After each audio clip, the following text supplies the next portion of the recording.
acontece? Como viviches esas horas? Que recordas e que sentiches neses primeiros momentos?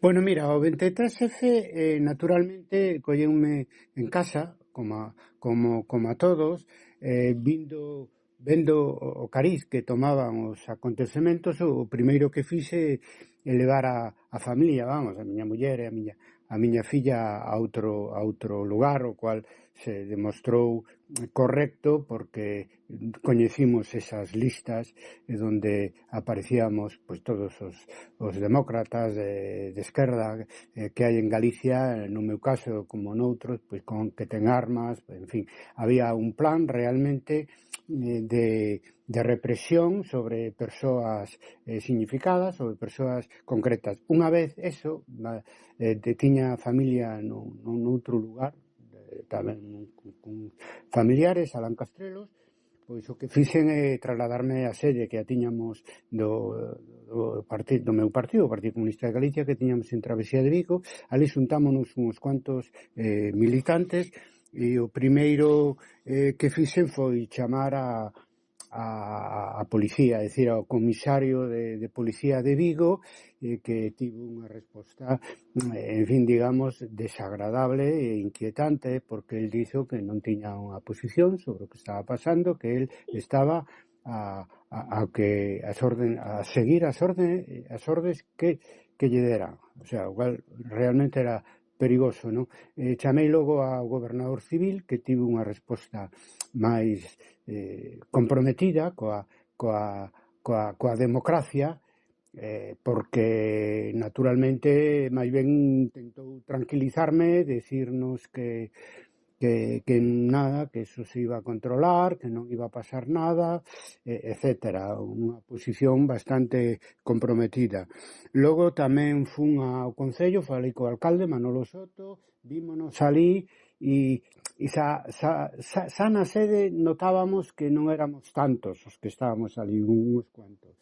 Pero logo a chegar á sede do Concello estábamos solamente Manolo Soto, Francisco González Amadiós e eu, non sei se, perdón se me esquezo de alguén máis, é dicir, e nada, falamos un pouco entre nós. Obviamente non tiñamos capacidade de reacción algunha, e logo, pois bueno, volvín a sede do partido, e finalmente, conforme avanzou a noite, pois xa para casa, porque as noticias se estaban poñendo ben, no sentido de que solamente en Valencia houbera un seguimento da intentona de Tejero cando tomou o Congreso de Diputados, e parecía que eso, de alguna maneira, existía a inquietude de que fora máis, pero de inmediato non era así, de momento. Logo, claro,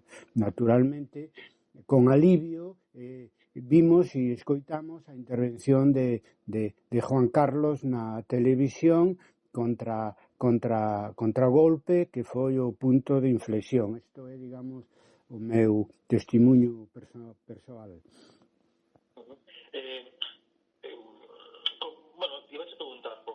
Como lestes, como recibiste nese momento a mensaxe do rei?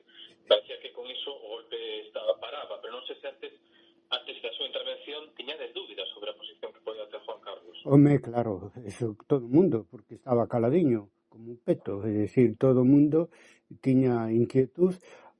Co paso do tempo se descubriu que el tivo os seus máis e os seus menos con a Armada e co Exército, é dicir, que un pouco en parte foi obviamente responsable, porque se aliñou con eles no sentido crítico hacia o goberno daquel momento da UCD, pero bueno, na hora da verdade el deu un golpe ao golpe, é dicir, foi unha sorte de contragolpe, ou se queres, que se definiu despois de estar bailando nun sentido ou noutro, se definiu claramente contra o golpe nun momento en que estaban con moitas dúbidas o resto dos capitáns xerais noutras rexións militares despois da experiencia de Milán del Bosch, no? da participación de Milán del Bosch cos seus tanques na ocupación de Valencia. Por lo tanto, sí, foi un alivio e a monarquía decidiu nese momento pois apostar pola democracia, no? E por que foi un alivio? É porque nós non veíamos posibilidade de mobilizar a xente, a poboación. É dicir, ese é o problema, eu non o veía, e ninguén o veía.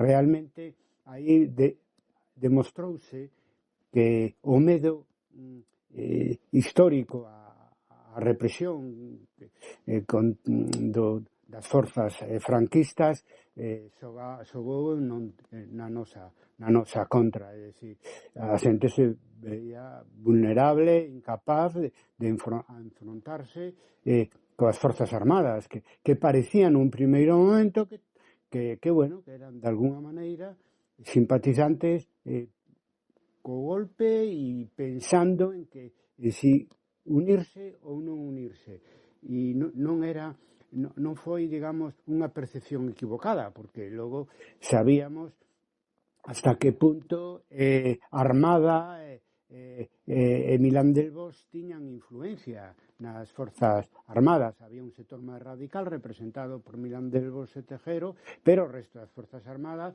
pois tamén dubidaban moito do tema do mantenimento da democracia, e incluso noutras forzas políticas, aquel goberno misterioso que estaba intentando montar Armada, etcétera, con a participación incluso do PSOE, en fin, que queres que che diga? A situación a pelota estuvo moi no ar, non? E poidose parar, porque polo impulse da democracia, pero sin posibilidad, despois de ternos manifestados tantísimas veces por centenares de miles, non tivemos posibilidad no momento do golpe de salir á rúa. A xente tiña, en definitiva, moito medo. Claro, unha vez vencido o golpe, se produzo esa grande manifestación de 1 millón de persoas, tal, o que fora, en Madrid e en outros lugares de España, non, unha vez que o susto pasou.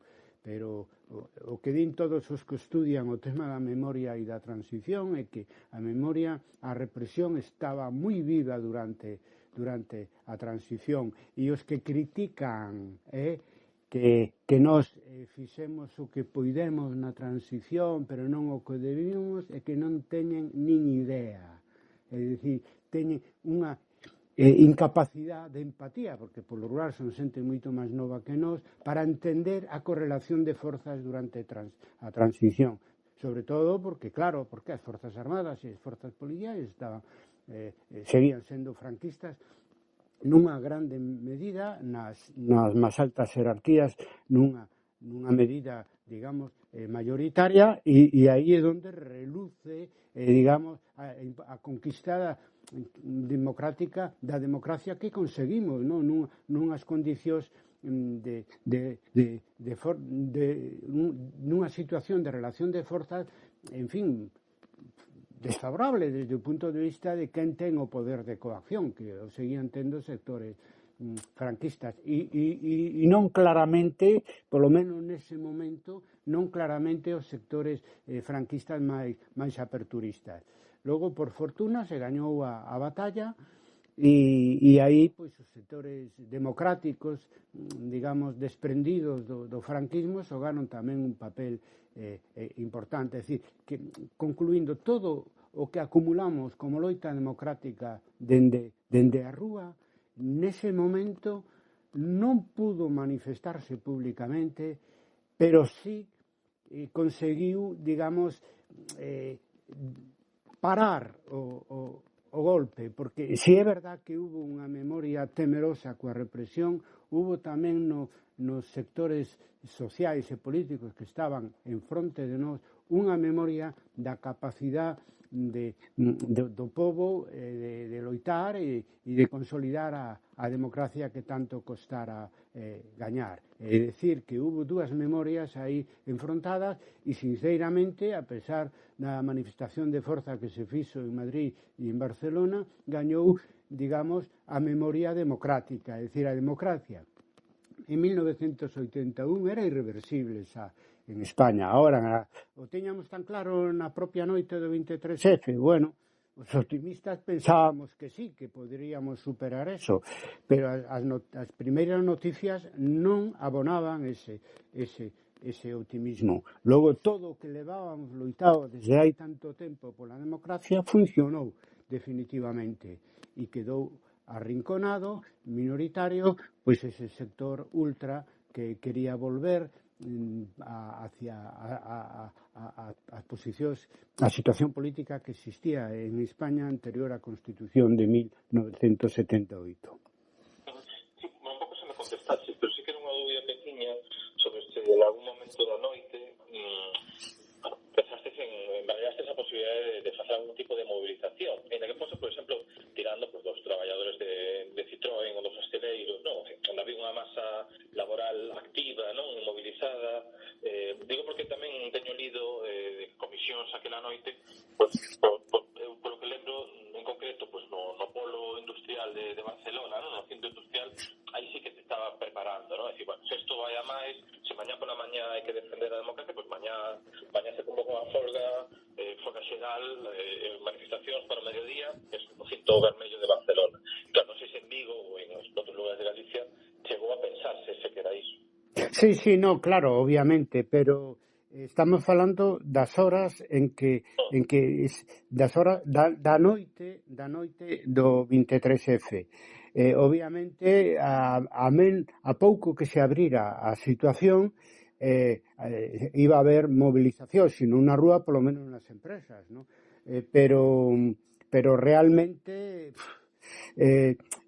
todo dependía de como evolucionase. É dicir, si amanece o día 24 e resulta que, ademais do Congreso de Diputados e a cidade de Valencia están ocupadas tamén pois Madrid e as outras cidades importantes, pois bueno, as posibilidades de movilización serían menos reducidas. Tamén é certo, polo que tú me dis, que tes razón, que sería máis fácil, digamos, unha movilización máis pasiva nas empresas, nas universidades, etcétera, pero de todas as maneiras na rúa, que é onde se teñen que medir as forzas nun momento así, as posibilidades pois son menores, porque se o exército está ocupando, te manifestas, xa non te enfrentas aos antidisturbios só te enfrentas aos propios militares, non? Coas mans vacías. Entón, nese sentido, eu non o veía como posible, non o veía como posible outra cousa que os que seguíamos aí a pé de obra, pois o pudiéramos intentar. E de feito non foi necesario porque dende o momento que dende a cúpula do Estado se deu marcha atrás, pois bueno, a dinámica democrática se impuso e Tejero tuvo que deixar o Congreso de Diputados igual o Mirandés Bosch, etcétera. Eles simplemente se replegaron, se acabou o problema, pero se o problema en vez de ir a menos, como foi, vai a máis, que che digo de verdad que con toda a experiencia que tiñamos acumulada de movilización, tanto nas empresas como nas universidades, como nas rúas, que as nosas posibilidades non eran moi grandes, aparte de cousas de tipo testimonial que se puderan facer. Xa que se pode ir rematando, antes xa falaches un pouco dese goberno de concentración que se puso sobre a mesa. Preguntaba un pouco sobre se crees que até que punto sabemos todo o que pasou o 23F ou ao redor do 23F, eses meses, sobre todo no que se refire a eses outros golpes, non? Eses golpes blandos, esas manobras, non? De certos sectores do poder, de certos poderes, non? Económico, militar e político, para reconducir a transición ou limitar certos dereitos. Bueno, en ese momento que tamén había unha situación política moi inestable, económica tamén moi inestable, non? Sabemos todo o que pasou nos próximos anos? Bueno, eu creo que, tú como xornalista o sabes mellor que a min, que como investigador da transición, neste caso da transición en Galicia, é dicir, obviamente non nos sabemos todos. Algúnas cousas saíron á luz, para a sorpresa de moitos, non? E de min tamén, pero todo non. Sobre todo as implicacións do Estado, no Estado e do propio Juan Carlos, etcétera. En fin, se sabe algo, se desminte moito, pero non se sabe todo, entre outras cousas, porque hai fontes históricas dese momento ás que non se pode acceder todavía por razóns de seguridade nacional, como dicen nos Estados Unidos de América. É dicir, non nos sabemos todo, sabemos o resultado, que é o que máis nos importa. E o único que engadiría eu que eso do goberno de concentración presidido por Armada e todo eso son caralladas, porque a dinámica dun golpe militar non vai por diante dos políticos que poñan aí máis ou menos moderados para gobernar co apoio militar. E esa é a experiencia non solamente, por suposto, en España, que sufrimos o golpe máis grande que se pode sufrir no ano 36, é que a experiencia que estamos vivindo nos diferentes lugares, ¿no? É dicir, os golpes ou retroceden ou van para adiante. Por exemplo, en Bolivia recentemente se fixo retroceder, ¿no? Houve unhas eleccións e gañaron de novo pois a forza democráticamente mayoritaria, que é o partido de Evo Morales, ¿no? Pero está por ver que vai pasar en Myanmar, é dicir, na antigua Birmania, pero non hai punto medio, non? É onde dice, bueno, ahora como se di, damos un golpe para restablecer la democracia. Non, a dinámica dos golpes cando os militares toman os poderes, esa é unha dinámica que acaba sendo represiva, se o que tes enfrente son unhas forzas con un pedigrí democrático grande e que con máis ou menos posibilidade van a intentar mobilizarse, van a seguir activas, etc. Ou se meten a todos presos, ou o golpismo pois ten que convivir co seu inimigo. É dicir, non hai punto medio. Eu creo que eso das listas que corrían por aí era de xente vinculada, obviamente, á brigada político-social, porque a información que hai nesa lista é solo, ni sequera o Servicio de Información da Guardia Civil ou outros, senón que é a brigada político-social quen tuvo que dar os datos para facer esas listas, e esos facían as listas que non eran para dar a coñecer públicamente, para coordinar unha actuación que se pretendería en principio, claro, pacífica, de prender a unha serie de xente, pero non se sabe a onde tería que chegar, porque todos sabemos que de golpes e de represións en España sabemos moito, e se agora nos queixamos que a memoria franquista está moi presente nas institucións do Estado, nos partidos de dereita, etc., imaginadevos nese momento. É dicir, que os sectores ultras, tanto civis como nas forzas armadas, etc., farían o seu agosto, e nós seríamos as víctimas propiciatorias, sin dúbida. Hasta onde chega a represión?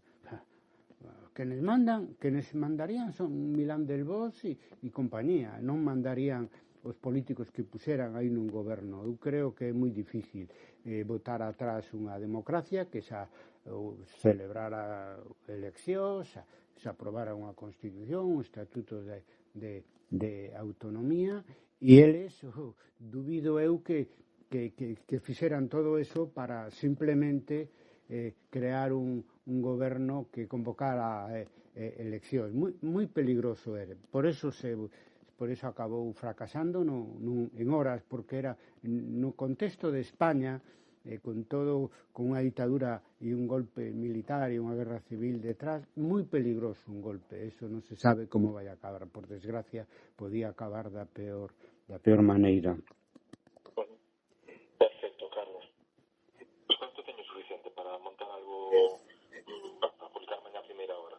De acordo, amigo. Seguimos en contacto. Claro, como contigo, Unha aperta. unha aperta, Carlos. Hasta logo.